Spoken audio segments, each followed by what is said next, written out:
inyo dahil biglang natumba si Shernan sa gitna ng laban nila. Pero huwag kayong mag-alala mga kaibigan.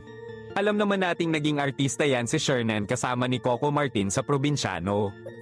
At siya din ay tanyag na komedyante. Kaya ang lahat ng ito ay kasama sa plano ni Shernan.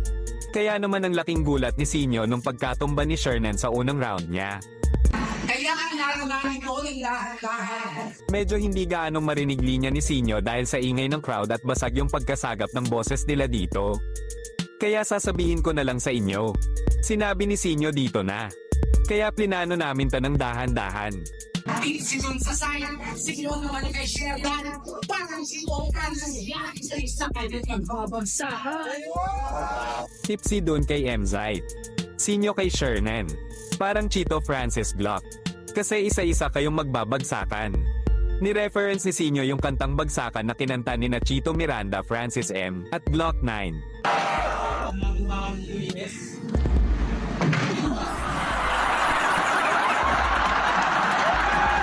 Kung maka-Shernan kayo ay i-like ninyo yung video. Tapos kung si Sinyo naman ang idol ninyo ay mag-comment kayo.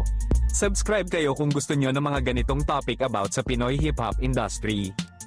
Salamat!